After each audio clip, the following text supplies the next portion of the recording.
কোনো বোনেরা ধরেন দলবল নিয়ে আসলে অনেক আপুরা ভয় পায়, ভাবে এটা আবার কোন দল আসছে, কী কারণে আসছে। অনেকে হচ্ছে মনে করে যে আমাকে এই কিনা টিজ করলো। তো সেই জন্য হচ্ছে একা একাই যাচ্ছি, যেহেতু সংকটগুলো জানাটা গুরুত্বপূর্ণ। সো আপুরা কোন ধরনের হচ্ছে সমস্যাগুলো ফেস করছে বা এখনও করছে বা আছে যেগুলো, সেগুলো আমরা তো কিছু আইডেন্টিফাই করছি এবং তাদের কাছ থেকে শোনাটা গুরুত্বপূর্ণ। যে নতুন কোনো হচ্ছে সংকট যেগুলো আমাদেরকে জানানো গুরুত্বপূর্ণ, সেটা আপুরা যাতে জানায় এবং ভাইয়েরা যাতে জানায়, সেই বিষয়গুলো নিয়ে হাঁটছে এবং তাদের কথাগুলো শুনছে। সো অনেক রকম প্রবলেমসের কথা উঠে এসছে। আলহামদুলিল্লাহ বেশ পজিটিভ রেসপন্স পাচ্ছি। যারা লেজুর ভিত্তিক রাজনীতি করে তাদের তো অনেক বড় সংগঠন, অনেক বেশি সাংগঠনিক সক্ষমতা অনেক বেশি। তো সেই জায়গায় আপনি এককভাবে নির্বাচন করছেন, তাদের থেকে আপনি পিছিয়ে গেলেন।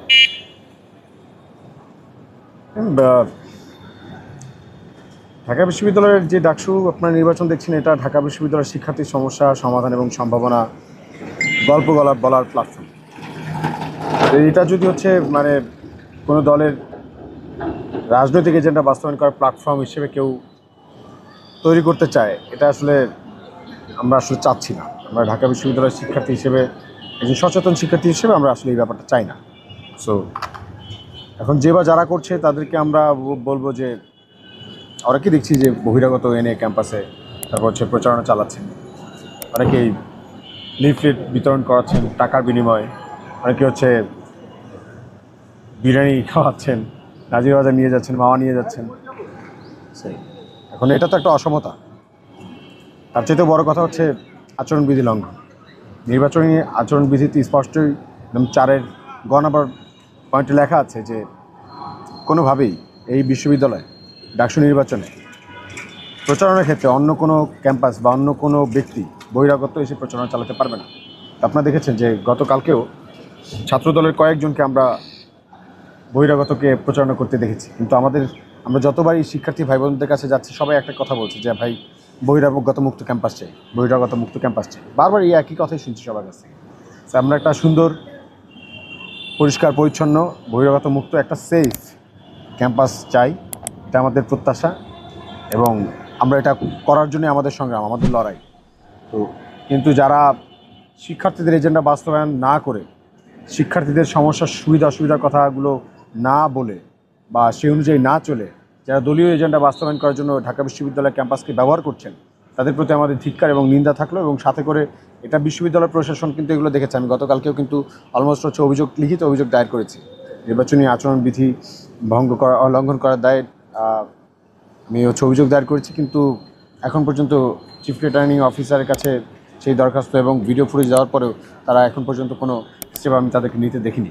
এটা আসলে আমাদের জন্য একটা বড় ধরনের সংকট মনে করছি যে ঢাকা বিশ্ববিদ্যালয়কে রাজনীতিকীকরণ, একটা সম্পূর্ণ রাজনৈতিক প্রতিষ্ঠান হিসেবে যারা দেখতে চায়, হ্যাঁ, আমাদের যারা এটা ঢাকা বিশ্ববিদ্যালয়ে আমাদের মূল ফোকাসের জায়গা ছিল এটা একটা একাডেমিক ইনস্টিটিউশন হবে, হ্যাঁ, এবং সারা বিশ্বের অন্যতম টপ যে ইউনিভার্সিটিগুলো আছে সেখানে ঢাকা বিশ্ববিদ্যালয়ের শিক্ষার্থীরা একাডেমিক এক্সিলেন্সের জায়গা থেকে নাম লেখাবে। সো সেইখান থেকে যেহেতু আমরা পিছিয়ে আছি, এটা আমাদের সবার আগে প্রায়োরিটি পাওয়ার কথা ছিল।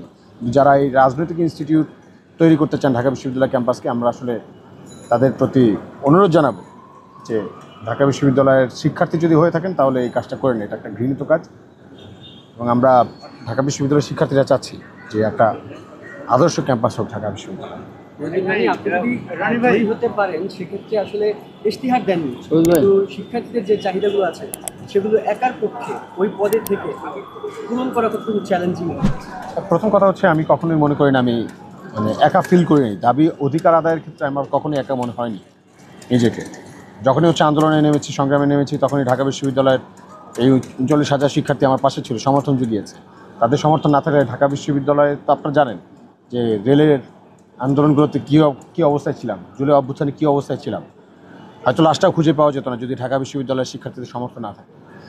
হয়তোবা আমরা শারীরিকভাবে সবাই প্রত্যেকের আলাদা আলাদা সংগ্রাম আছে, কিন্তু অধিকার আদায়ের ক্ষেত্রে আমরা কিন্তু সবাই ঐক্যবদ্ধ। অতএব সবাইকে সাথে নিয়েই আমাদের যে অধিকারগুলো সেগুলো আমরা আদায় করে নিতে পারবো।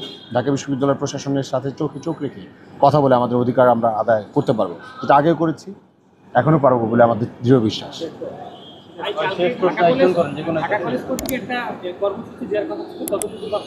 না ওই শিক্ষার্থী গতকাল এক সেটা ঢাকা কলেজকে আপনারা জিজ্ঞেস করেন। রনি ভাই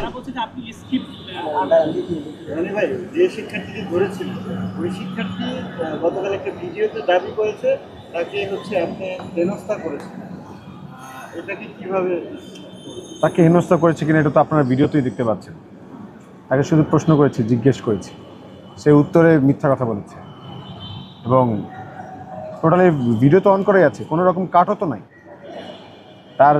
তার সাথে আমার কথোপকথনের শুরু থেকে শেষ পর্যন্ত ভিডিও আছে, আপনারা সেটা দেখেন ভালো করে এবং তাকে হেনস্থা করা হয়েছে কিনা আপনারাই দেখেন। কিন্তু এখন কথা হচ্ছে তার যদি মনে হয় হেনস্থা হয়েছে, সে প্রথম কথা হচ্ছে তাকে এখানে কে নিয়ে এসেছে, কেন নিয়ে এসেছে, সে কোন পারপাস এখানে এসেছে, সে বহিরাগত। প্রথম কথা হচ্ছে এখানে